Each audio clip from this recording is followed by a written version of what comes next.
to the ING, the greatest horror writer in history. So we'd like to take a minute, just sit right there. We'll tell you about adaptations by the master of scares. All right, I pulled it out at the end. Damn, scares. Scares. You were sweating and you succeeded. You're like the word equivalent of like the guy you like the closer, you know, like you just put you in at the end, seal the deal. I'm that guy who, if I knew the name of a real sports figure, you would reference that sports figure now in this situation. Nen. I'm that guy. You're Rob Nen for us right now, dude. Rodman? Rob Nen. Giants pitcher. All right, enough of that. Welcome to Sportscast, where we talk now. This is Kings of King. I am Michael Swaim. And I'm Abe Epperson. And we talk about filmed adaptations of works by the renowned, the illustrious Stephen King. And this episode, we've decided to cover... Misery! Released in 1990. All right. Crushed it. And yeah, that's about that. I feel like we're 3 episodes in. I don't have to give all the caveats of what the show is and is not. And we could just dive in. Do you feel that way, Aberson, or do you have anything off the top of your head to discuss? No, only in particular to this particular episode, and I'll take it. To me, this one deems more of an academic approach, in my opinion. I'll explain why. I'm not going to jump ahead to our, because we have different segments that we talk about it, and I don't want to jump ahead to The Stand, which is our short review of the execution and where we like put it on the King Pantheon. But I want to say that as opposed to The Shining and The Mist, I think this episode has a lot to unpack about just what it's about, rather than the operation of the moment to moment. So that's the perspective you're going to be getting from me. And that's all. I guess let's get to work.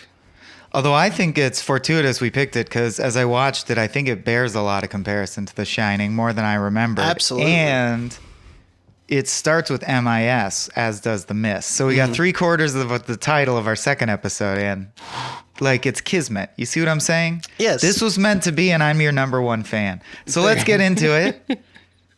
In our first block in this human centipede, Stephen King reference, that we call... No, I'm going to get hate for that if I pretend I really think that. We call this segment Under the Dome. Our best guess puts the dome at 20,000 feet, sir. Did he just call it a dome?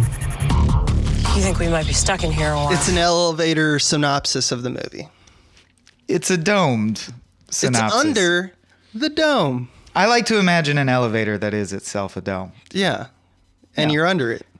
Right. And so while you're imagining that, one of us will describe the plot. I believe I went last time, so I invite you to step in, Abe, if you're up for it. Absolutely. So like this novelist, Paul Sheldon, played by James Caan, is the author of a series of like Victorian romance novels featuring a character, Misery Chastain. Now, unknown to him, there is a woman who is his number one fan, and she basically, as he's completing in a cabin in, what is it, Silver Creek? I think that's the name, yeah. Yeah, Silver Creek. It's just a place Colorado. He goes to write his novels in a cabin. It's like a very... Traditional. He's superstitious. Yeah, it's super, super traditional of like, here's a writer's writer. He has a smoke as he finishes, drinks some champagne, drives in his car, mails the final pages from his typewriter to his agent. But in doing so, there's a blizzard and his car flips. And as he's dying, he broke his legs. He's knocked unconscious.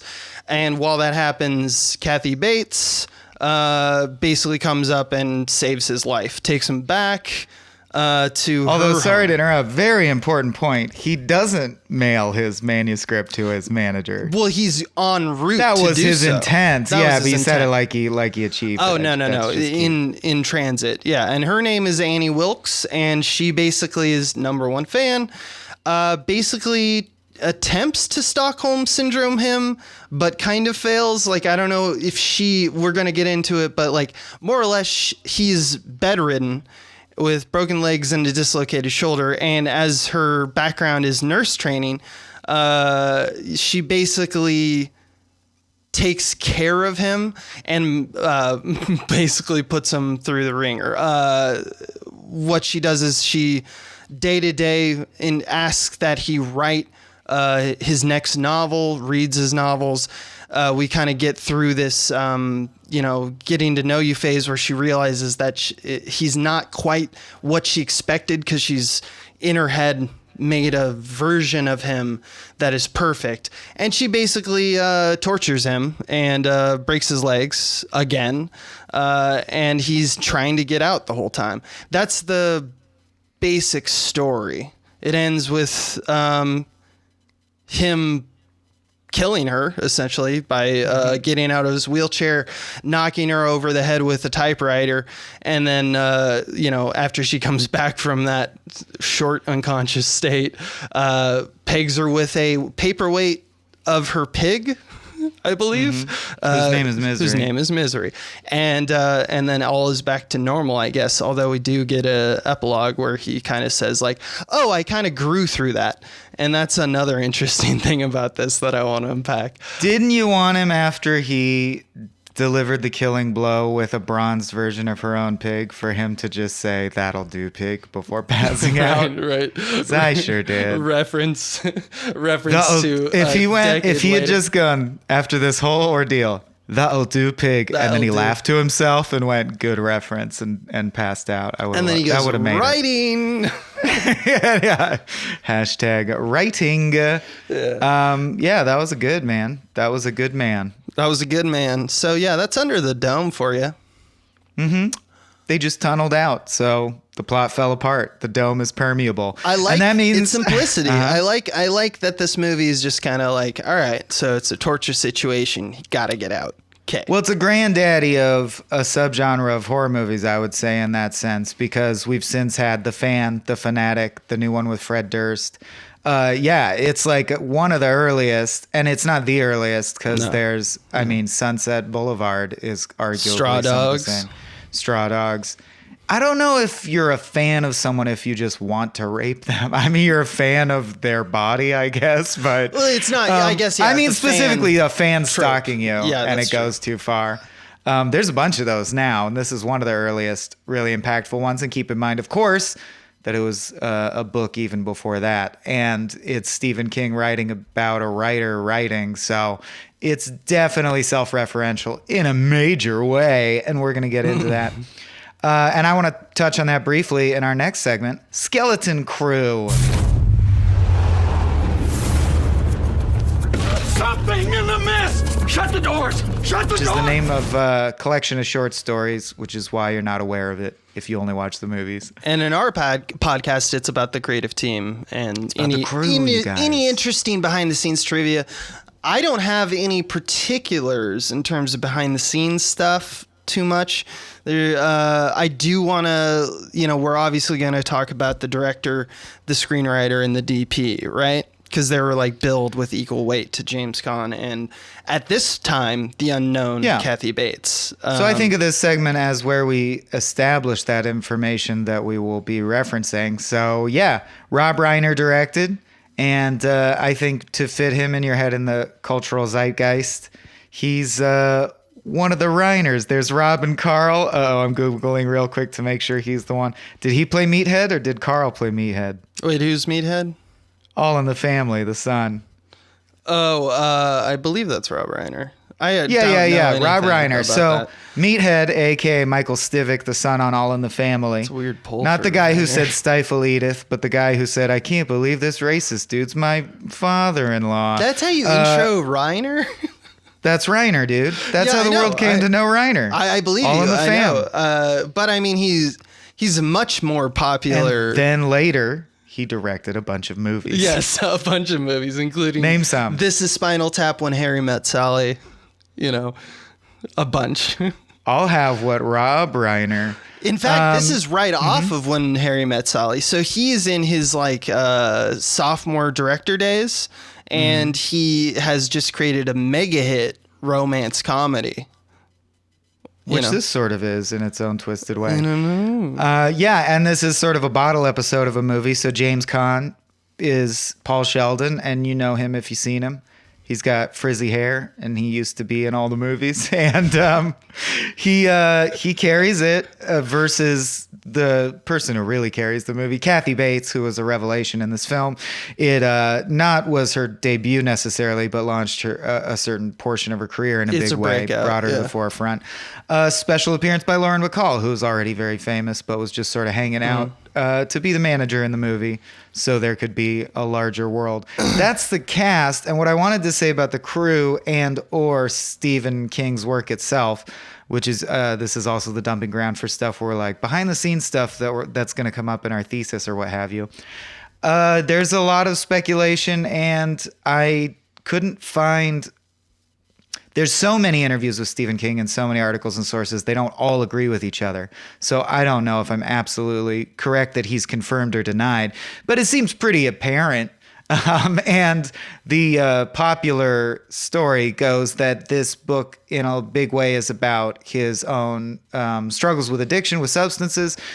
Some people go so far as to say the snow represents cocaine. And like, you know, he wants to be a writer and write something important, but on his way to achieving that, a mountain of snow gets in the way and he almost dies. And combine that with, of course, where he actually got the idea is creepy or uncertain experiences with fans, or fans who are intense or unsettling, or a fan who happens to be mentally ill. And he must have interacted with enough that he's like, I write scary stories. What would scare me? What would scare me? Oh, if one of my fans was fucking nuts. And you're like, that makes sense. This is almost from Stephen King's point of view, low-hanging fruit compared to some of his other stories. It's like, yeah, that would be. But he executes it. So like meat and potatoes, well, like everything just works. So it works. I find it often annoying when a writer writes about a writer trying to write, but also some of the best movies ever are that, because if you're just good, you're just good. Like Synecdoche, New York is that, but you don't even think about it as a crutch, because if he was looking for a crutch, the movie wouldn't be so goddamn hard to write. And adaptation as well. I think the crutch actually is not writers writing about writing, because you write what you know, et cetera, et cetera. But writers do that a lot. Writer's block. That whenever we see a writer depicted as writer's block, that becomes like cliche to me. But this is not about that. This is about King. He publishes the story. It's almost a red herring, or it's just an inciting incident to the events, is that he happens to be a writer. She's his number one fan. But more specifically on what you're talking about with the substance abuse issues, King told the Paris Review, quote, Annie was my drug problem, and she was my number one fan. God, she never wanted to leave. I like that quote. It speaks very really much so of, I think, how, you know, obviously it's his words, so it speaks to what he was thinking about when he was writing it. Yeah, and much like the film, he's not very mysterious. I'll compare this to Shining a lot, and I'll touch on this more in our the Stan segment, but the general gist of my comparison to The Shining is it's almost executed at a same level of what I would call skill or craftsmanship or care. Reiner knows as The Shining. It's just way less what we would call artistically ambitious or philosophically ambitious. It was such, but man, my big takeaway from watching this time was what a masterclass in meat and potatoes. I know it was made in the 90s, but it feels a little dated to me, even for the 90s. Well, it's 1990, so it's really 90, like a beholden of the 80s. Yeah. So to me, it feels like a movie from like 1985 that's, if this scans at all, that's like ahead of its time. But in 1990, slightly behind. But only in the sense where it's not trying to be like weird. It's not messing with the structure. It's straightforward and transparent, but it does everything right. You could, run this through the Save the Cat, any like screenwriting guides checklist, And you'd be like, heck yeah, it hits all of them really well. It's exactly at it's exactly at 10 minutes that his legs are revealed to frame. Yeah. It's 9 minutes and 44 seconds, which if you don't know is an old screenwriting rule. Like at 10 minutes, introduce the inciting obstacle, like, oh, this is going to be trouble. And it's literally 9 minutes and 45 seconds. Yeah. They're like, his legs are broken. And she walks in and goes, well, the roads are closed. And you're like, here we go. So it's very by the numbers in a way that The Shining is less so. But I compare them because they are about a writer trying to write. Jack had writer's block. This writer doesn't. But in both cases, their intensity amps up, and they're stuck in this house and they got to get out, and it's snowing outside. So I think you can understand where I'm coming from. Yeah. Speaking of writers, in the driver's seat, we got William Goldman, who is off of the last thing that he had produced at this point, which was granted 3 years before, was Princess Bride. So yeah, Rob Reiner, screenplays William ever. Goldman, same team. And the DP's Barry Sonnenfeld. Yes, who did the first 3 Coen brothers. He also had shot Big, and he was coming off fresh from Rob Reiner's When Harry Met Sally the year before. Then he did this. Then he never DP'd again. The reason you probably know his name, because DPs aren't super known, but directors are, is that in 1991, a year after this, he came onto scene crazily with Addams Family and has directed ever since. He's the guy who did Men in Black. I was going to say, I feel like, or to me, his directorial hit of all hits is Men in Black. It's got to be, yeah. I just love Men in Black. Well, it's a yeah. But he started with the Coens, just a little bit of, That's true. Yeah. Wait, Blood Simple, right? He did Blood Simple, Raising Arizona, and Miller's Crossing. Nice. Yeah. All right. Let's get into it, huh? Yeah. And by that, I mean, let's get into it. Yeah. If you'll come with me, you'll float too.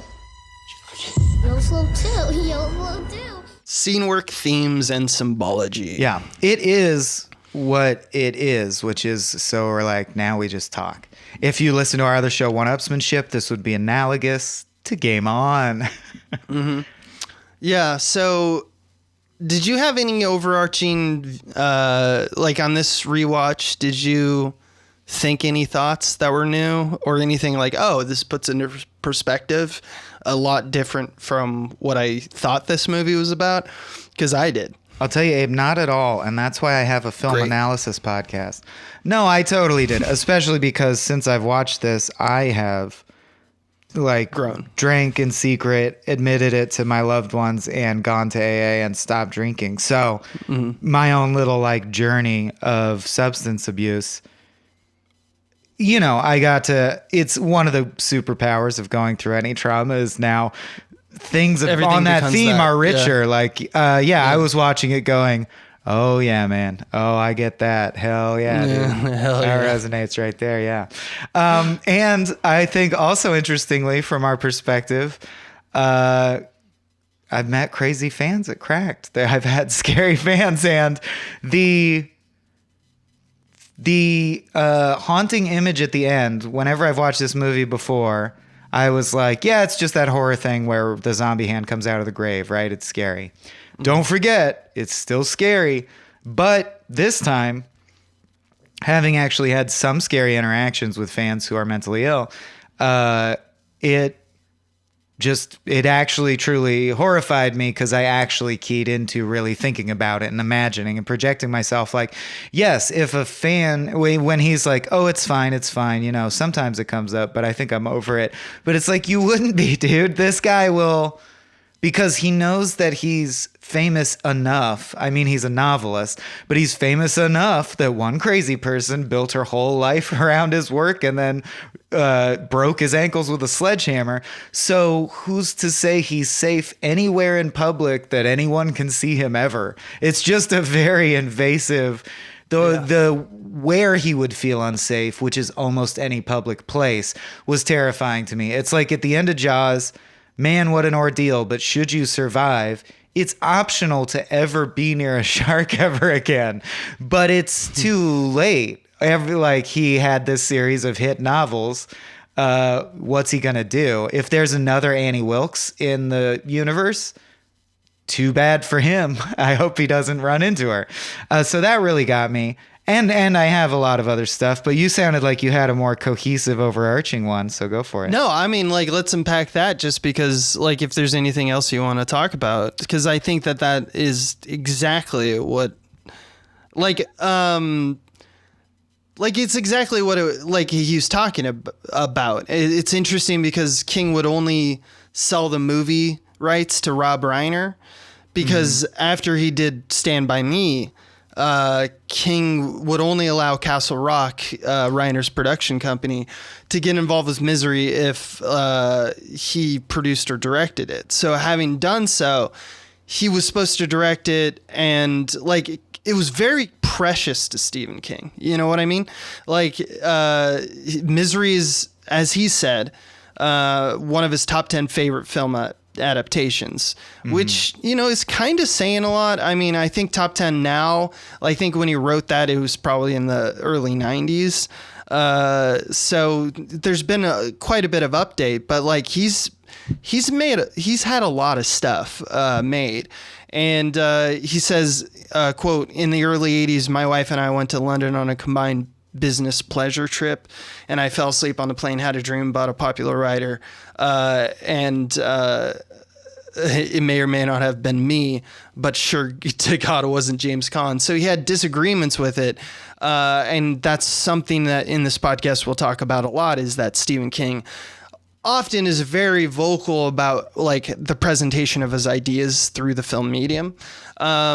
He was more so precious about this one than I think other films, despite the fact that, like, as the zeitgeist goes, The Shining is a big one, because I think that's a combination of two different crazy minds at work. You right. have It's not like King. Reiner will actually strap in to do honor to the story. Kubrick's going to stick his dick in. Like, Kubrick's not going to not also add shit. Exactly. Yeah. And I think there was it was supposed to be George Roy Hill was the original director, and he directed Butch Cassidy and the Sundance another great Kid. director. Very classical and the Sting, Hollywood Slapshot, director. yeah.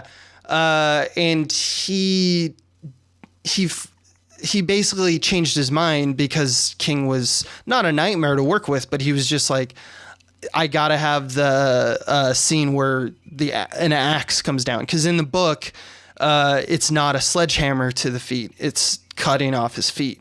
And Goldman agreed with him, but that it should be cutting off his feet. Yeah. Initially, and then Reiner jumped in and said, "You know what? I'm not just producing; I'm directing it. I'm going to change the script for this." And then Goldman later said Reiner was right because of probably internal discussions that we're not privy to. And also probably because the legacy, because it has become, and it's so simple. That shot where if you freeze frame and go through, like, it seems like he just turns his foot to the side at the time that a rubber sledgehammer hits his ankle. Right. But the image of her hobbling him has become one of the enduring moments of the film. Whereas I think if you did, like, she takes a hacksaw to his ankles, ironically, I know that's gorier, but it's the kind of thing we had already seen more often. Hobbling is such an archaic, it fits so well with her character. She's a nurse, and she's like, this is how they used to keep slaves from running away. So it's like antiquated, but she's appealing to the history of medical science or whatever. She's like, this is a procedure. I'm hobbling you. It has a name. Whereas if she just hacked his feet off with a hacksaw, I'm sure it might work in the book, but I like the sledgehammer a lot better, I gotta say. Here's my 2 cents on this, and it kind of speaks to the addiction thing that you're talking about, because I couldn't help this time not examine this film with the and it's something that Rob Reiner talked about, is that apparently James Caan overheard Rob Reiner talking to himself and then said it in an interview later, but like he overheard Reiner talking to himself, and after he was watching like a playback, he was like, who do you think you are, fucking Alfred Hitchcock? And I just love that because that's what in this story, of course, you're going to jump to, because you have upon your shoulders an update essentially that Stephen King wrote that is Rear Window. It's Rear Window in a lot of ways. Yeah, in a lot of ways, not identical, obviously. But whereas in that film, Jimmy Stewart, and this is to me why, like, I don't know, I'll just give out my thought. In that film, Jimmy Stewart spied on the secret lives of his neighbors, revealing that for many, they have like a hidden secret true life that they keep in the cover of nighttime or behind closed doors where you don't think people are looking. And so he's able to temporarily pop outside the normal viewing lens of daily life due to his broken legs. Like that's what his broken legs affords him in Rear Window. Now in Misery, James Caan is spied upon when Annie mistakes his fictions for true life, right? That's the nature of her addiction. In her fabrication that's inspired by Paul's stories, she becomes Jamie Stewart with a horrible agenda, essentially. Right. She's using the normal viewing lens of daily life as a cover of darkness to continue taking hostage of Paul. So in Rear Window, it's more about the horror of who can be watching and what they're learning and for what purpose. In Misery, it's about the horror of who isn't watching. Like, what kind of hell can other people get away with creating like essentially just a world of like a hell for you when no one thinks to look? And that to me is a kind of the nature of addiction in a real sense, because it's not, because yes, for like someone who's addicted, I think that there's something very real about other people's perception of what is going on in front of them. Like, are you drunk right now? Are you high right now? But in this one, it's a deeper self-evident thought, which comes from, do people know what I'm up to when they don't think about it? You know, like there's so much damage I'm doing to myself by doing all this cocaine.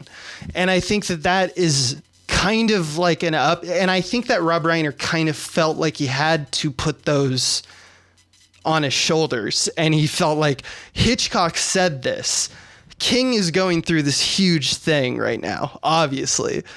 What the fuck am I doing in this equation? What is my place as director of this whole thing?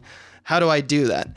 I think I think it's all in the surface material, but I think that Reiner kind of did it justice. But that's just something that I thought of when I thought of Rear Window, is about the discrepancy of the two and how it kind of impacts and speaks about the nature of those maladies. Yeah, although for the record, they are looking for him, but it's pretty elegant how not once he's dead, believable things. It's I like, again, I'm just going to keep talking about the efficiency of the transparent work. Like, for example, the classic, or the thing that tipped me off where I'm like, oh boy, this is going to be a good masterclass in meat and potatoes filmmaking, is that the credits come up, the storm is intensifying, they're contrasting the storm with, and the word misery, with a really jazzy tune that's playing, and it pans from left to right, and on the left his car's coming to frame, so it's literally the information of like he's driving.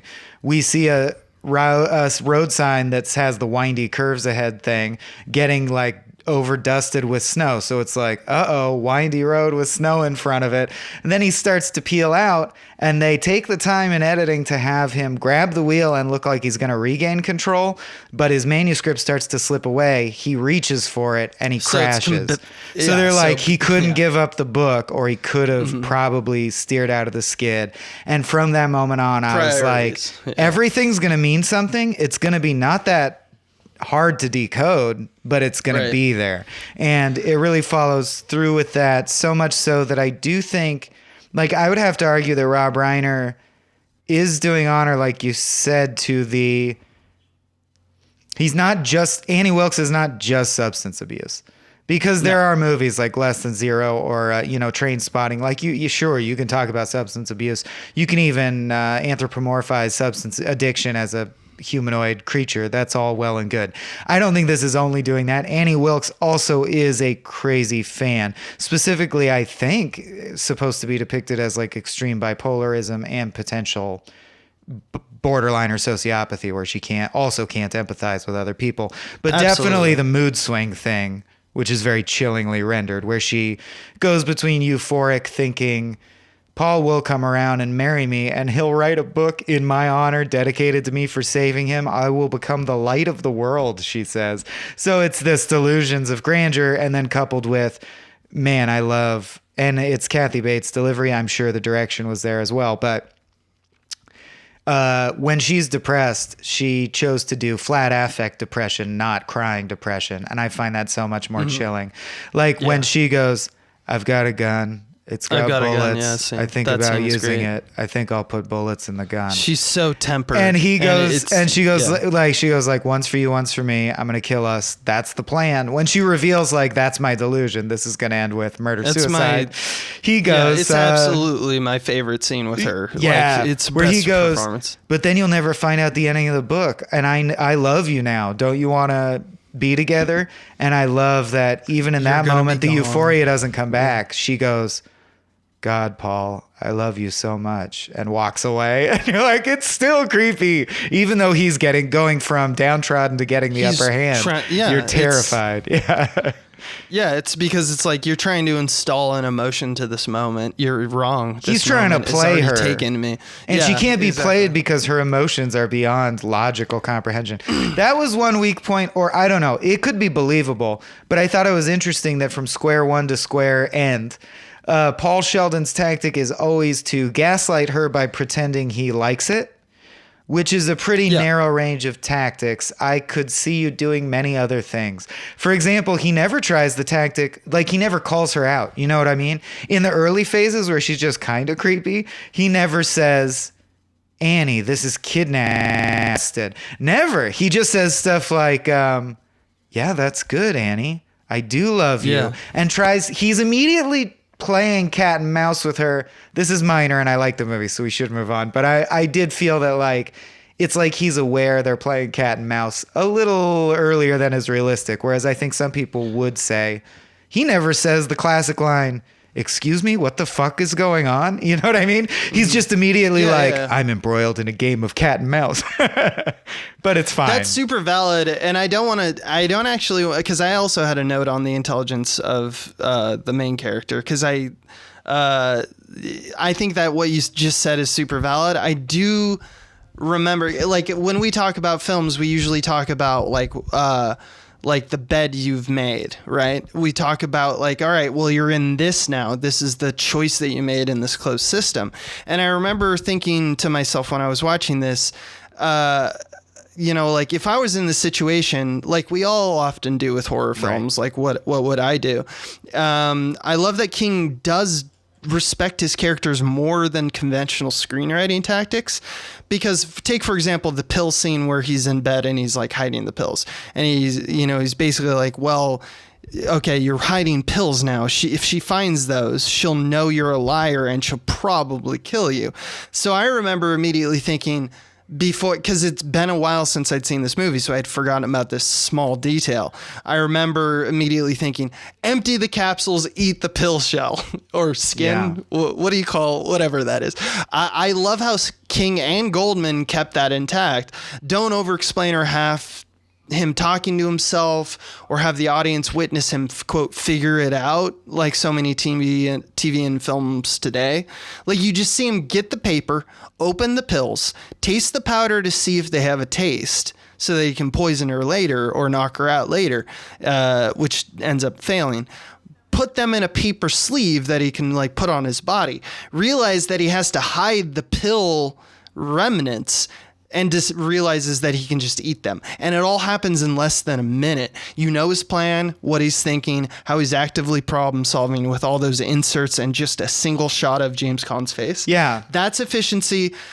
I like what I know what you mean about how he's like, he didn't try different tactics, but what it does give you is it gives you a like masterclass in like, here's how his person is trying to solve the problem.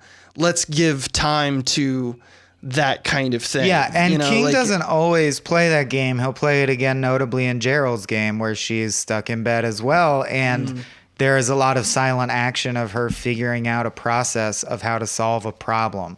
And I just think that's really interesting because in some way it does fly in the face of classic screenwriting convention, which would be you don't show the interstitial process of something happening. For example, you don't show Doc Brown laboriously working on the time machine. You cut in when he says, "Eureka, I've done it, great Scott, a time machine. Now we're cooking."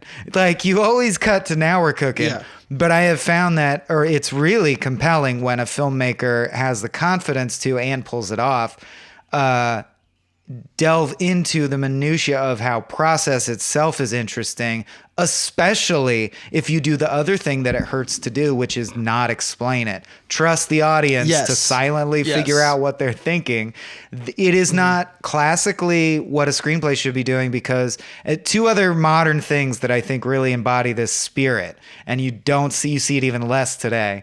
Breaking Bad is obsessed, Vince Gilligan in general, with showing the details of a process where you don't know why Mike is doing that. He just lays a bunch of shit out and then folds some shit, and you go, oh, he was doing that. Oh, now I understand. I think that's because a lot of writers too, think that like figuring it out is a godliness. Like the solving of a problem is beautiful within itself. The other one it reminds me of is Blue Ruin, which is like, and actually it's one of the first movies by the guy who did Green Room, and I highly recommend it, especially as to pair with Misery, because it similarly is just like the minutia of a process. He needs a gun, so he breaks into a car and steals one, but it has a trigger lock on it, so he tries to break it with a rock. It's very rare that a film can just be, how's he going to figure this out? And you don't mean, how's the character going to grow or let go of hate or get in touch with themselves. You mean, how's he going to get that rock from over here to over there where it has to be? That's hard to make very interesting. And Misery has that same action going on, where there's so many and so does Rear Window famously, tense moments where the challenge is just, he's got to get 5 feet from the floor to the bed in X amount of time or bad stuff's going to happen. Wow, it's riveting. And that's hard to make riveting. It's harder than it seems to have that elegance and still easy have it hit. To belabor it. Yeah, without belaboring it. Or without someone, without Ryan Reynolds in a box calling you on your cell phone and going, I've got to get out of this box. Shit is urgent. Like, I'm Tom Hardy and I'm in a car. I'm upset. I'm upset right now. I'm getting upset. And it's fine. Those are fine films. Lock and Buried are fine films. They're okay. Whatever it was called. But Buried. But when we talk about belaboring, that they're straddling different the line, games. I think. It's fine. Yeah. That's fine. There's another aspect that I wanted to mention, if this is a segue, or if you had more to say on any topic. I have a ton of stuff. Well,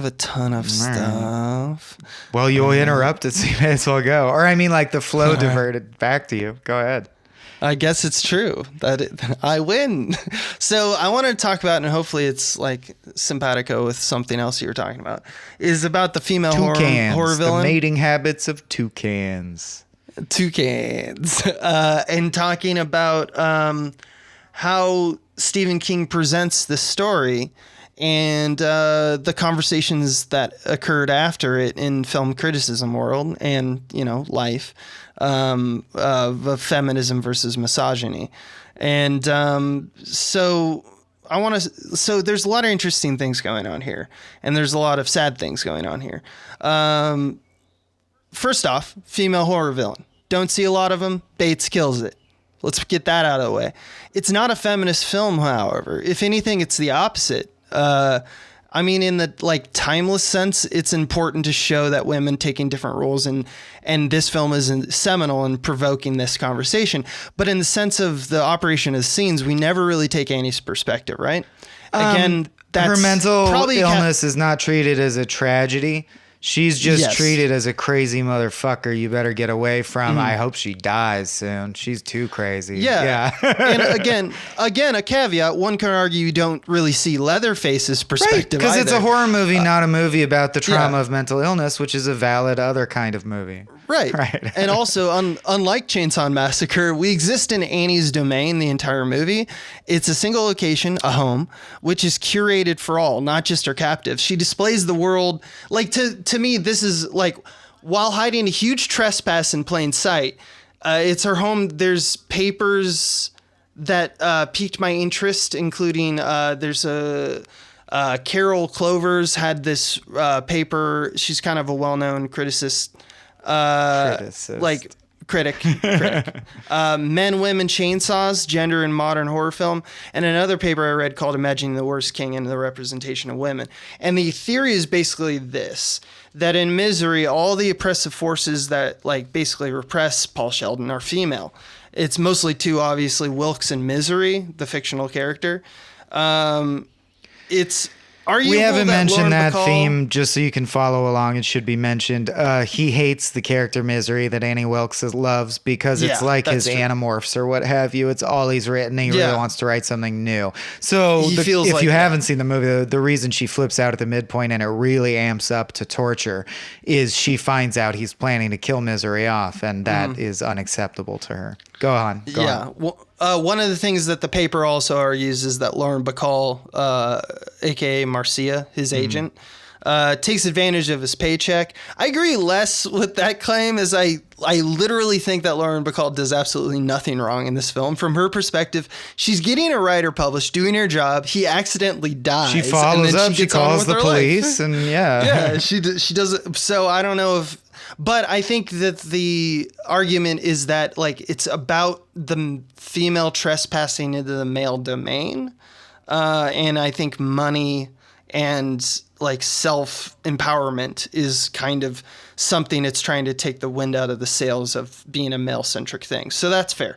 So in any case, this series, Wilk tortures him physically, and Misery Chastain prevents Sheldon from becoming a real writer, right? Rather than acting as like a sex-crazed maniac, Wilk poses as a nearly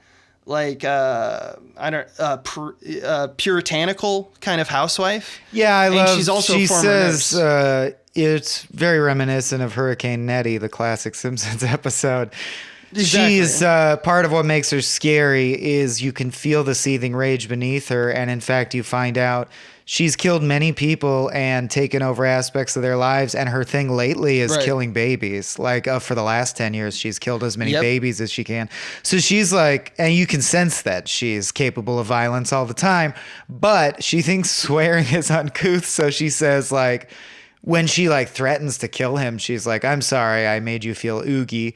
And then she constantly calls people cockadoodies, which I love the break on that. Because another thing about this movie that's when she says fucker is she calls him a cocksucker.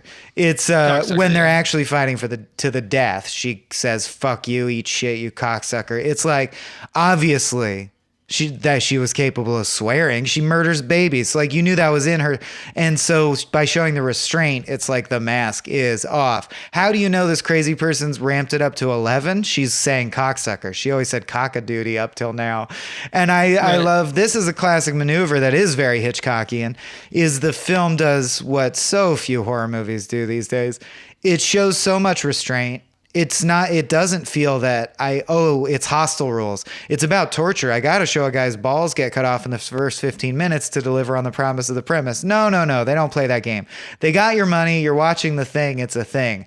So they're like, how much more jarring is it if he is very tense, but always within movie decorum rules throughout the whole movie? Like he acts like a Hitchcock character. Oh no, I'm scared. Yeah. I wish I could escape. But then in the final moment where he actually she's already like, he has the upper hand. He's safe. He could walk away. It's obscene. It's grotesque. Like they obviously told James Gunn. And I understand where you're coming from with this paper by why you bring it in, because it actually makes you feel bad. Like, it's funny. Look, dude, I know she's crazy and she tortured you and she's murdered 1 million babies, but this almost scene has now turned into like a dude beating his wife because you're enjoying the upper hand too much. And it's not like, I grant you that animal instinct in the moment, but it is upsetting in a different way when he's already beaten her, yet he shoves the ashes of the book. It's just like Cook, Thief, Wife, and Lover, which he shoves the ashes of the book down her throat and goes, "You want the fucking book? You want misery, you crazy fucking bitch? Choke on it. Choke on the fucking book till you die, you stupid bitch." And you're like, whoa, dude, whoa. Yeah. It's like even down.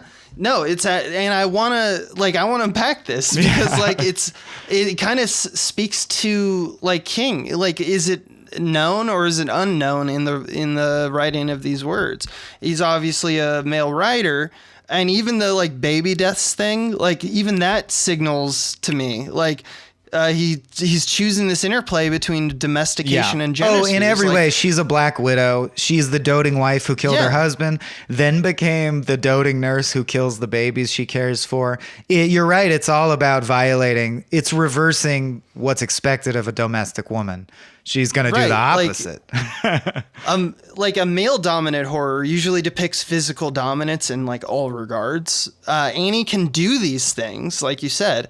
But what is it saying when her background is crimes against the killing of the helpless, right? Women traditionally are taught to be the caretakers. So it'd be a male fear that the household betray this kind of unspoken sanctity of the innocent and the defenseless, which is James Caan in this example.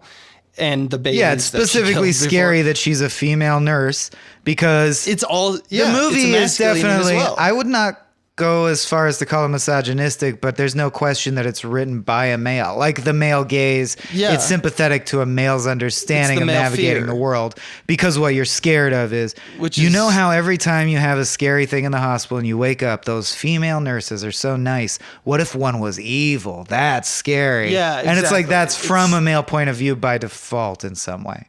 Yeah, it's also like a strange fear, but that's beside the point. But it's not strange for horror writers to go, what's something that's comforting? If I reverse it, that would be scary. Yeah. What's the game? Yeah. And it's not something that he necessarily plays all the time, so I want to give him that. I don't think he's like a raging sexist as far as I can tell. But no, it's not to me about thumbs up, thumbs down, Stephen King.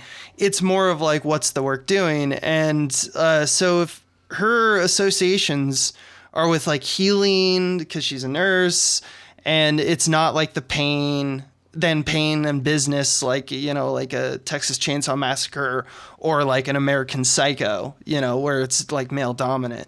Instead, she portrays what violence would look like if a domestic woman controlled the world, right? And Misery, on the other side, explores like a traditional kind of like woman in her element, doing what she wants to, is free, all the things that, you know, Annie loves about her. And so we get this kind of dichotomy, which kind of is simpatico with the traditional female gender iconography of the Madonna and the whore, right?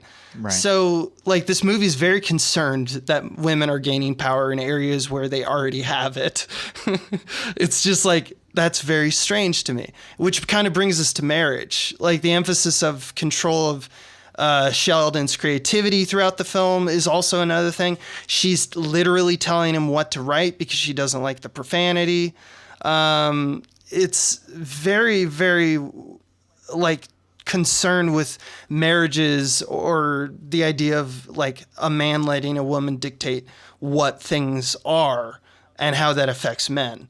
That is where it seems that this horror story is taking place. Am I wrong about that? I don't think you're wrong. I just think there's a danger in ascribing everything to everything when things are a mix of things. And what I mean by that is that I think it shows that we all have unexamined, like Stephen King, I would argue probably without thinking about it too much as a treatise on gender, by default wrote it with a male gaze. And that's why we can make papers like the one you cited, where we collate a bunch of stories from fiction and see trends and patterns and go, this gives insight into the way people behave and think en masse. It does. But I would also argue that, if you follow me, like, and I think this is what you're referencing at the top of this chunk of the discussion. Women should be allowed to be a crazy psycho killer, and it not matter that they are either gender or any gender. Yeah. You know what I mean? Right. It's like, you could view it as she happens to be a woman. She's also a crazy motherfucker, which is scary. It's not scary only because she's a woman. But I agree with you that he's banking off the point of, yeah, but it's extra scary because she's a nurse, and I am appealing to the icon of the classic female nurse. And in that regard, I thought the fact that it's feminine energy being perverted makes it extra scary. And to be honest, that's an extra layer of fear that will only resonate to people who view the world through a masculine gaze, whatever gender they may identify as. Yeah. People who buy into that. Yeah. But I think the core of, like, it would also be scary if anyone defense of any gender kidnapped you and broke your ankles. Yes, it would. That's also true. Like, there's a core of horror that is just true to any human, you know? Yeah, no, I think you're absolutely right. And I think all these conversations should be tempered in that. It's just funny to look at the past. Totally.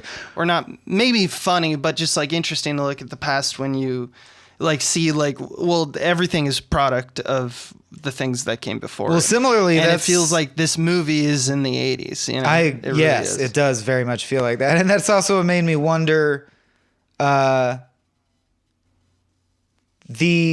because of that, it's funny, or similarly, there's a couple things I read into. I was like, is that what Stephen King's trying to say? One being the flashback at the beginning, which I find a little heavy-handed, but again, it's like straightforward and efficient. It's so efficient that I'm like, okay, you did an expository flashback, but you did it right. You kept it quick. It is couched in terms of these people would be saying these things to each other. It's not unnecessarily expository. And he's just going to his agent like, this is what I am. This is what I want. This is what I'm about. Okay, back to the movie. But one of the things he says is, I want to change. I want to write something that's actually important, something I, quote, might want on my tombstone. And I haven't been a writer since I got into the misery business. Now, he's saying since I created the character Misery, but Stephen King obviously is a good enough writer to be aware of how that sounds. So I'm wondering, was that Stephen King's saying there's moments where he feels hemmed in by horror? Like, I haven't been a real writer since I got into the misery business. Now, that could be anywhere from a joke King put in about how others view him. You know, like, I know people think I'm shitty because I only write horror, so I'll reference that. Or he could be revealing that, you know, sometimes I do feel pigeonholed, that I can only write horror with the rare exception of your Shawshanks or your what have yous. But I just think there's got to be some resonance there. I don't know how seriously he means it, but to have your writer character say, I haven't been a writer since I got into the misery business, and you are the writer of misery and horror, there's got to be something which there. Is a business of misery. Yeah. And there's multiple tiers. That's a good statement coming from a writer. Yeah, absolutely. When the sheriff interviews the desk clerk at the hotel, on his way of finding out, again, very efficient. The old befuddled sheriff just 1, 2, 3, 4, 5 solves the case. I loved that B arc of like sheer efficient detective work. But the first beat is he goes to the hotel and he's like, this guy's missing. Was he here? You know, the due diligence detective work. Incidentally, most shocking line in the movie to me is the end of this scene where he goes, thanks, Libby. And I'm like, that guy's name was Libby this whole time. But in that same scene, I just love thinking Stephen King writing this about Paul Sheldon. He's like, so you talked to Paul Sheldon? What's he like? He's a celebrity. Is he up his own ass? And he goes, no. He's pretty, chill. Stephen King, Paul Sheldon, great guy. I know he's a world famous writer that everyone says is like a voice of a generation, but he's also super nice and down to earth. And I'm like, come on, Stephen King. This is too transparent. Yeah. There was once he saved a baby. Yeah, exactly. Yeah. But, and hey, another comparison point. Did this old sheriff, now watching it in a modern context, not give you flashes of Tommy Lee Jones from No Country? Yeah, he has the exact same charm with his wife. So many solitary moments with like paperwork, like the grind of the job of sheriffing. There's you know, that like, spice again. He's just like, oh, well, notice this detail. Yeah. Put that back in the old noggin, the old steel trap. It's just like, all right, all this wisdom will somehow create results. The old Texas sheriff, who everyone thinks won't solve the case, but he just notices things one at a time, is an archetype I never get tired of. It's hilarious. It's Columbo, essentially, like, oh, and one more thing. Your shoelace is untied, which means you hung that guy. And then he just totally gets shot literally out the movie. The one thing I will shot out of frame and never seen again. Exactly. I will throw fucking Reiner on the table for this one. She's going up and down the stairs right where he is supposed to be. Like, she's having no problem walk forward. And it's not like it was literally a blocking choice from a director, because like Kathy Bates would be the first one, knowing her process and what people have written about it and what she said. Like, she would be the first one to be like, I can't step there. There's a body there. And there's no way she wouldn't have thought of that on set. She's a smart actor. Yeah, and literally he falls onto the stairs and like presumably falls a little bit down a ways, stairs, because how stairs or to the work. bottom of the stairs. I'll give you that. But not at the bottom though, because that's where James Caan is. Right. Yeah, and we see it. So he's somewhere on the stairs, and it can't be that long of a stairs. And she's like going up and down, and she's getting a wheelchair to go pick him up. So it's almost like the movie's asking us to say, and then we cut. And then she realizes, oh, I can't do this wheelchair business. I actually have to put it back, lift a dead body, throw it away, get the chair again, go down the stairs and pull James Caan up, so it's like, that doesn't matter because it's a good movie. And we, if you're enjoying a movie, you don't think about all those little tiny bits of nonsense.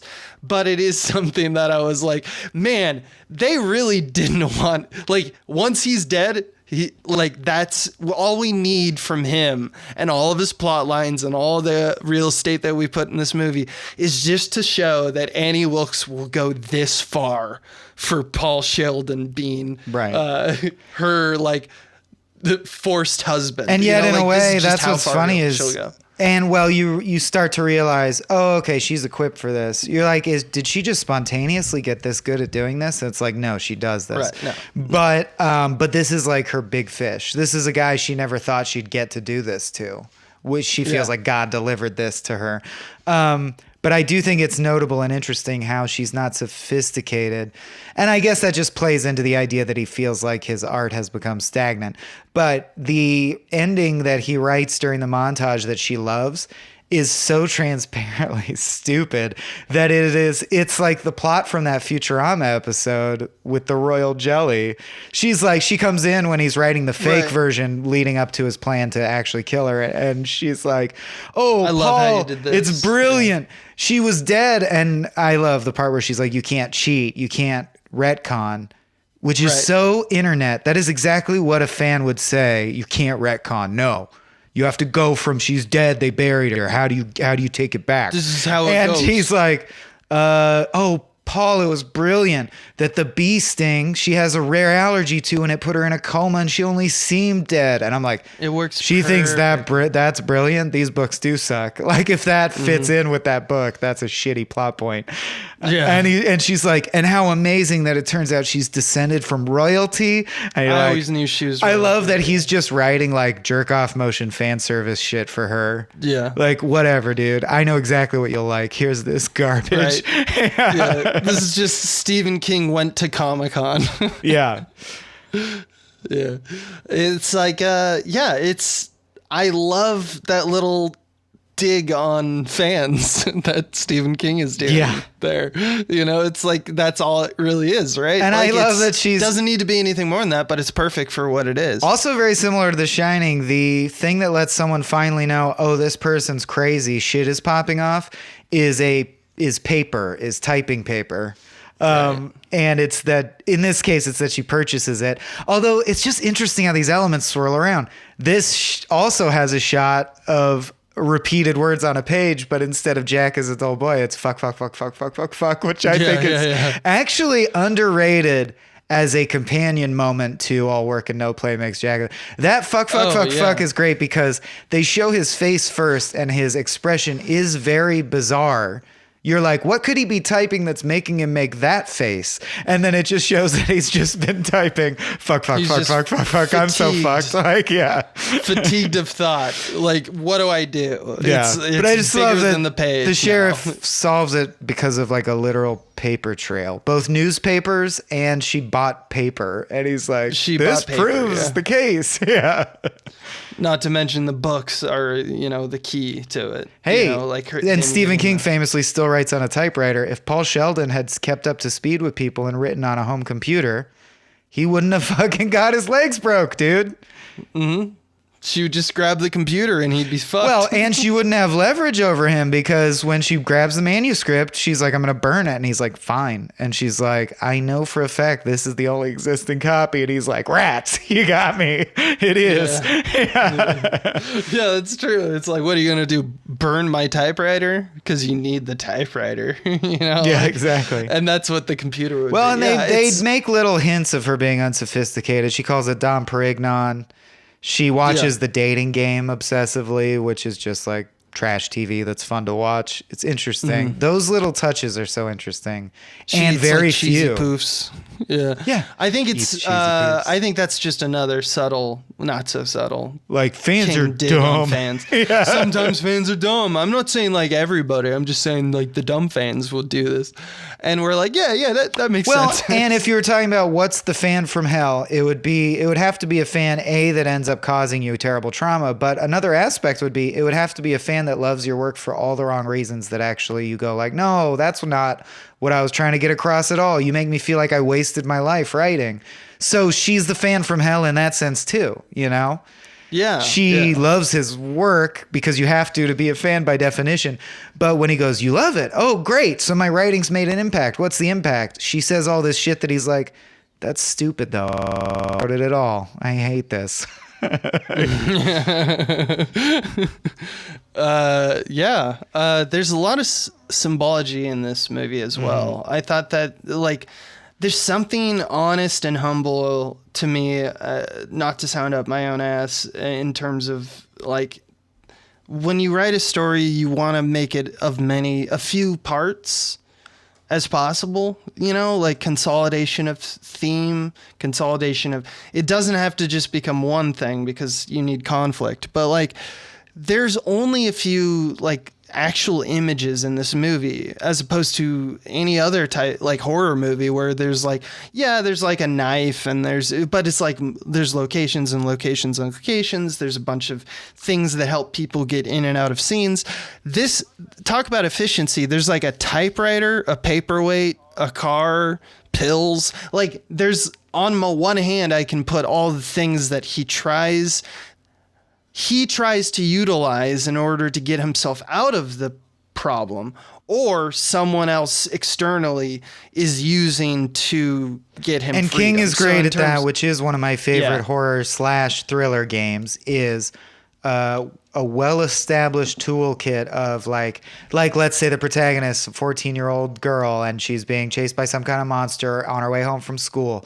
You establish the 6 things in her backpack and you see her use all 6, each in a different resourceful way. Like I love when, and this is working on in that bag of tricks for sure. Yeah, and you want to like minimize. The reason I think you want to minimize those things the amount of interference, the amount of interference and the consolidation of like, one object with a thought. Like a typewriter is a very, very loaded image because it's like his lifeblood. It's it's his career. It's the instrument of killing Annie. It's a useful weight for conditioning his shoulder back to health. It's the bridge that Paul relies upon to keep Annie's swings of violence at bay. He uses the same tool he unknowingly captured her mind to craft a new fiction that keeps him safe from it. It's a kind of like the reverse Stockholm syndrome is done by A, acting the part, and B, writing the part, and the instrument of which in both answers is to be at the typewriter typing, to be close to the typewriter, to do things with the typewriter. And there's something elegant in that. Oh yeah, I mean they're the fundamental elements of visual storytelling. That's why I love books that are like these exist, dictionaries of symbols and encyclopedias of symbols, and one of the secrets of written storytelling and comedy, but we can't get into. One day we'll do a class on like our actual math equations that we think make things funny. We could be wrong, but we have some mathematical ideas about how comedy works. And I find them endlessly interesting to talk about. And one fundamental rule that comes up a lot in comedy writing, and horror and comedy are intrinsically linked, is the emotional charge of an icon. For example, president has less emotional charge and therefore will create a less of a payoff when contrasted with other elements than Abraham Lincoln. Abraham Lincoln makes most people who encounter the phrase think beard, tall hat, mole on the face, potentially depressed, Civil War, honest. That's a lot of directions and things you can work with. If you write a sketch where Abraham Lincoln is dishonest, you're already got a stew going. That's funny because it's everyone understands. If you make a video where a president is dishonest, that could be a drama, a comedy. I don't really know what you're saying yet. Or it's not enough reality. elements. Right. It could just be a statement. Presidents are dishonest. Yeah. No, that checks out. But you see what I'm saying is like, I love the painter of story who is confident enough to use a limited palette of icons that are so well selected because they have the most universal emotional charge. Like if you're only going to have 6 symbols in your movie, they better be a door, a quill, a crown, and a tombstone. You know, like swing for the big shit that really means something. Stuff that isn't caked in meaning, you know? Yeah. Which makes, you know, it's because of the fact that they're universal to some extent, you know? I always go back to the Wall-E spork fork joke because everyone understands. Or when we talked about The idea Mist, what one a of my spork favorite is. things you brought up was in this same vein where you were like, the brilliance of the staging of the grocery store in Mist is that the frontispiece is glass. Glass is one of those symbols. It always means 2 things. You can see through it and it breaks easily. So good it's shit. fundamental. Love it.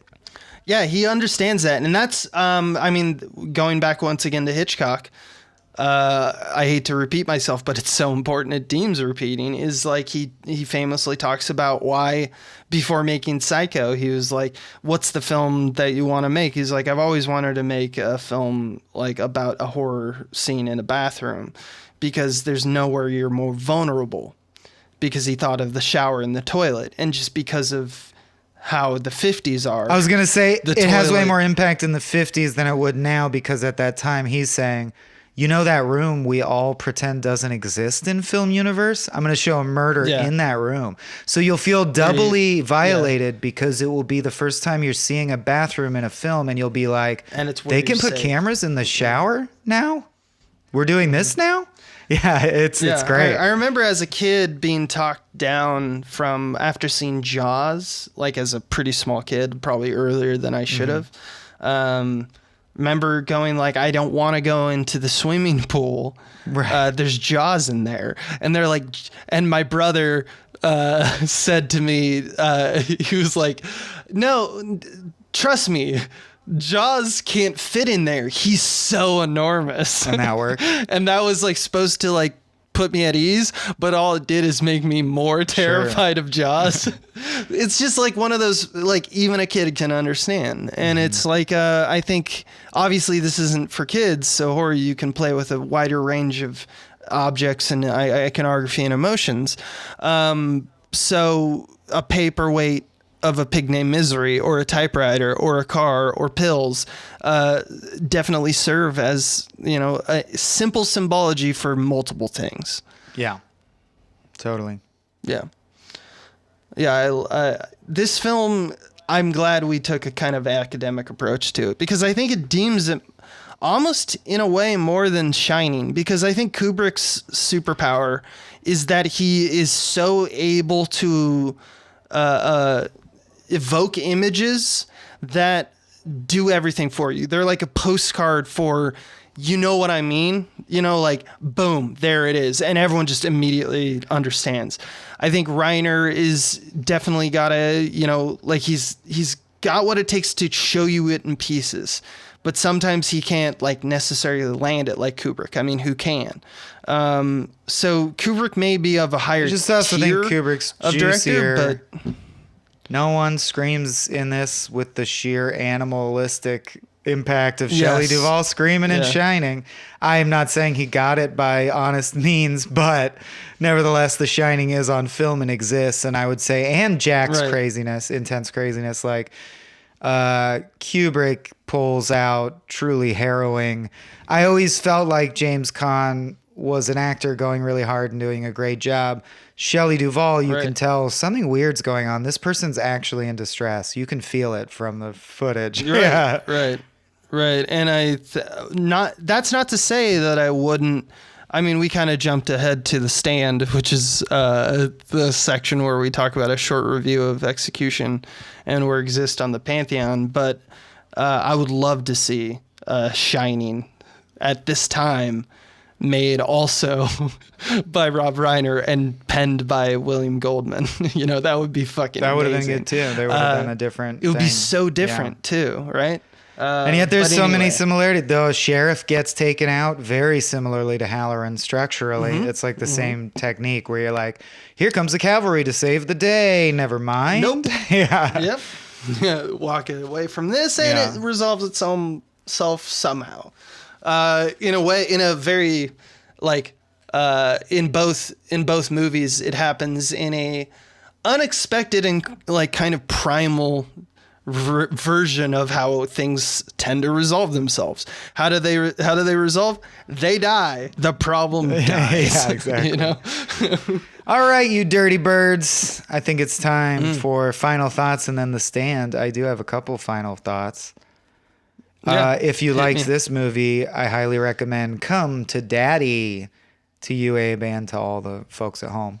Have you seen it I've yet? gotten- The Elijah Wood one? I have not, and multiple people have said, "Go to town." Go to town on Come to Daddy, and I don't bring it up for no reason. I think it would pair well with this movie, or if you like this, you'll like that. I gotta watch it. Or there are interesting observations to be made about how we make that kind of movie now versus how it was made back then and how they learned from each other.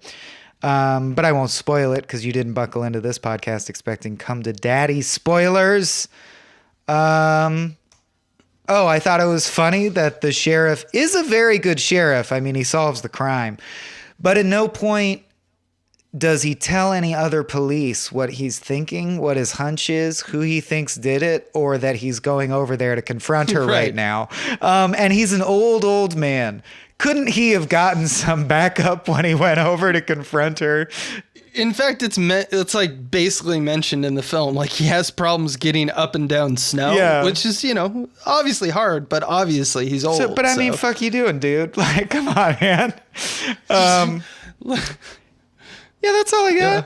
That's all I got. So I just have that. Yeah. If we clue back into the addiction frame of mind, I think it has a theme that we've discussed for one of our spec horror scripts, Dead or Half. The idea that no matter how traumatic it was, it puts, no matter how traumatic an addiction experience is, it sure does put things in perspective if you can get out of it. Because he walks with a cane now. This whole thing has been a prequel movie to House. He's going to become a doctor now and solve obscure diseases. But he walks with a cane with great pain. And he is forever haunted by a feeling of having to look over his shoulder because who knows what crazy fan might be stalking him. Yet, life indeed goes on. And in the same way where an addict is said to always be in recovery, you could fall off the wagon at any time, and you've learned that will probably make bad things happen to your life. But life goes on. It's just in the back of your mind. You got to do it anyway. And on the bright side, having experienced some trauma, and this isn't true only of addiction, but I think that's what the movie's about, he's happy just to be here. She says, like, are you still so concerned about your writing being important? And he goes, oh, I mean, I write what I want to write. And she's like, well, just so you know, your new book that you took very seriously, that's not about misery. The critics are saying they get it. They're saying it's very sophisticated and you've taken a step up. Isn't that what you wanted at the beginning of the film? And he goes, oh, cool. Yeah, that's great. And she's like, what's your problem? And he goes, no, I appreciate, of course. No, I'm happy. It's just like, I have perspective, you know? I'm just happy to be alive. I have perspective of what this all is. It's hard to get that excited about that when I'm happy just to be alive. And that's a superpower, to be happy just to be alive. It insulates you from a lot of self-pity and complaining you could be doing that honestly just makes your life texturally more miserable. Like a positive outlook makes you happier. It's true. It's that simple. Yeah, and that's the thing, kind of one of the specific things about trauma, which I thought was eloquent that Stephen King did and Goldman did in this, is that at that same moment, they're like, she mentions like, you should do nonfiction. You should do this whole fucking thing that happened to you last year. And he's like, yeah, I mean, well, I will say this. It did...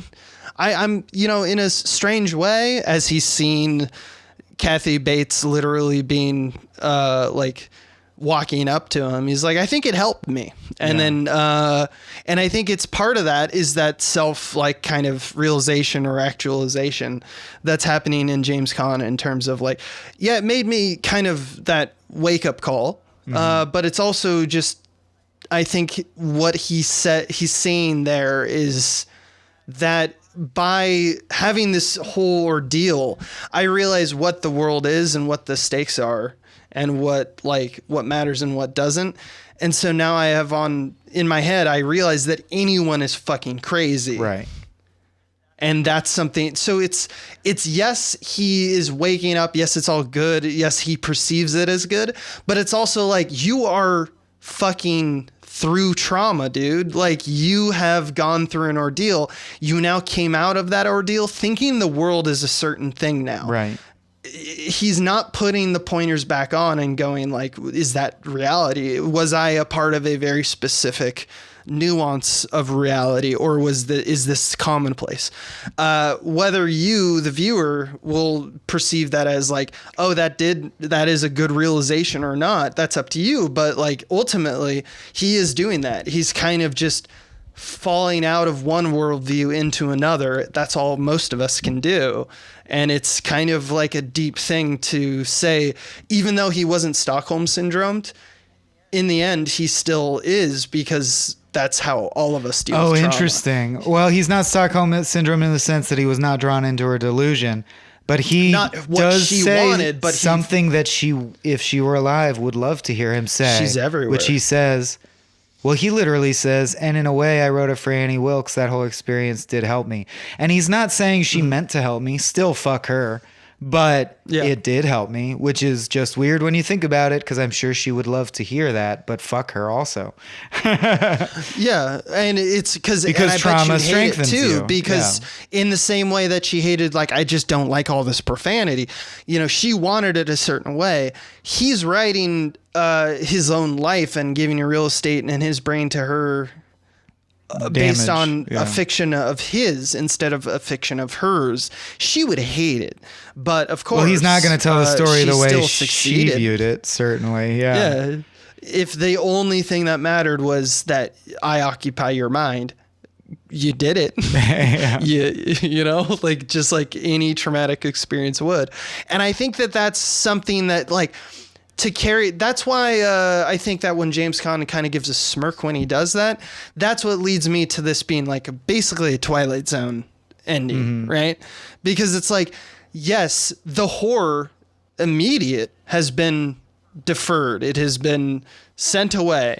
But the horror reality still is prevalent and can happen at any time. Right. And that realization is kind of, I think, what King's trying to do there. Right? Definitely. Is that he's like saying any fan can do this again to anyone else or to him. Right. You know, who knows? And she says, I'm your number one, whatever. I'm your number one fan. Yeah. I'm a symbology of what that effort is. If you'd like a molten lava cake, it takes about 20 minutes. Is that all right? I'm your number one fan. All right, let's get out of here. But first, let's take the stand. Time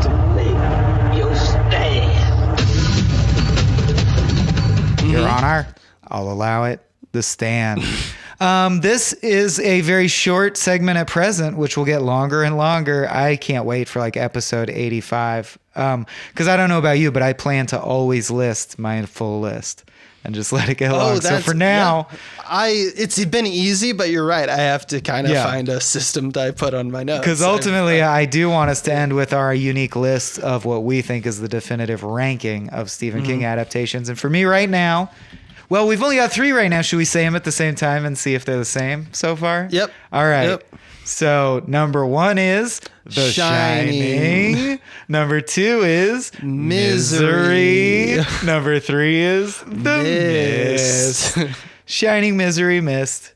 Yep. And yeah. It's a done deal. Hey, if you have any suggestions about what you'd like us to cover next or ever, as long as it's a work of Stephen King, hit us up on Twitter. I am at Swaim_Corp. Where are you at? I'm at Abe the Mighty. That's right. True story. And you can support us at patreon.com/smallbeans, which we'd really appreciate. If you can't afford it right now, we'd love it if you'd go to iTunes and give us a 5-star review. We're your biggest fans. Yeah. Yeah, we are. Are we out? Are we out? This has been a Small Beans endeavor. We're a bunch of pals who make podcasts, sketches, music, web series, and movies. The beans always have new ideas percolating, so make sure to check us out at patreon.com/smallbeans. That's patreon.com/smallbeans, where you can browse all of our current and past content, see what we've got planned in the future, and learn how your support can help the small beans grow into huge, giant monster beans.